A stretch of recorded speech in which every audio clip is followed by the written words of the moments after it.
Following, we've talked a lot about money and things like that, and one of the hot location, no, I shouldn't say that, the hot areas that everyone's talking about is China now. In our international committee, we've actually formed a China task force to try and help our members figure out who the players are in China, and it's a big puzzle there.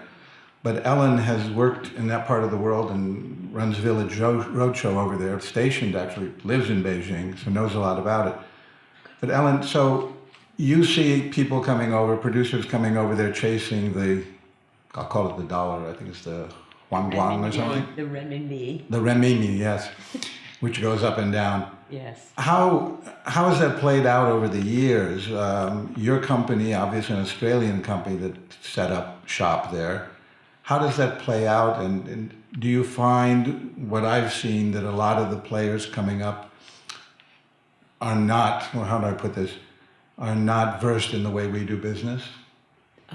They're definitely not versed in the way we do business, but it's not really because they're opposed to it. It's because the Chinese film industry is still, well, it's not in its infancy anymore, but it's probably reached its adolescence, and it's a very quirky, arrogant kind of adolescence. There's never really been a system of incentives in China for international productions. The Chinese have always thought, well, if people want to come and make a movie in China, it's because they want access to our marketplace for their movie, because as you probably know, there's a lot of restrictions on what kinds of Hollywood movies can get imported to China.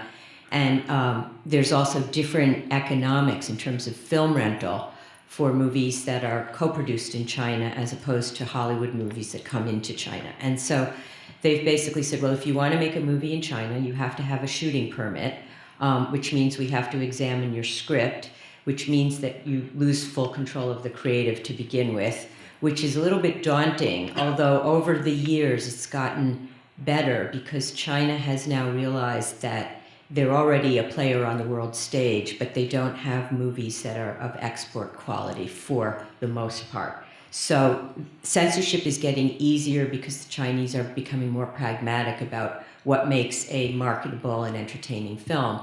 But once you go through the censorship rigmarole, you then are making movies in China in a marketplace where your hope is that by making movies that are deemed domestic movies that get a higher film rental, you'll be able to recoup a lot of your investment in the China market. And that's pretty much all they've been willing to offer.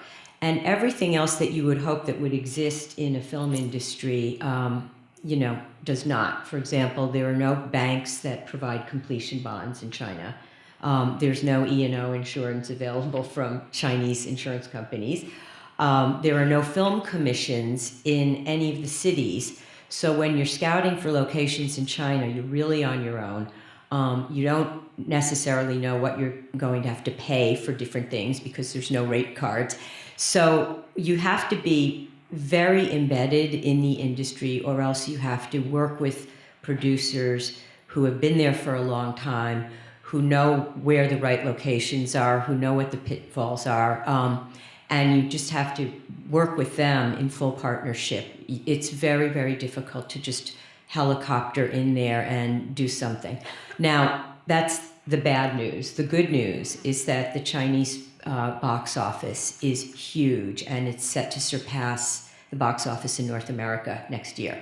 So it's going to be the biggest market in the world for box office. The ancillary revenue streams are still really trailing behind, but you can make a movie in China for $20 million and it can end up doing $200 million at the box office there. So it's very attractive, but of course, you have to be smart about it, and you can't just throw money at it because you can't assume that one of your movies is going to end up being one of the highest grossing films. There is a move, the Wanda Corporation, which is a giant Chinese conglomerate that bought AMC and is now the biggest cinema operator in the world by numbers of screens, is setting up a film production base in an eastern harbor city called Qingdao. And they are working on a system of incentives which will be promulgated later this year. And I think that they're going to be international quality incentives. So I would recommend that anybody who wants to make a movie in China should watch for that, because then you get both the access to a huge marketplace plus some incentives for production.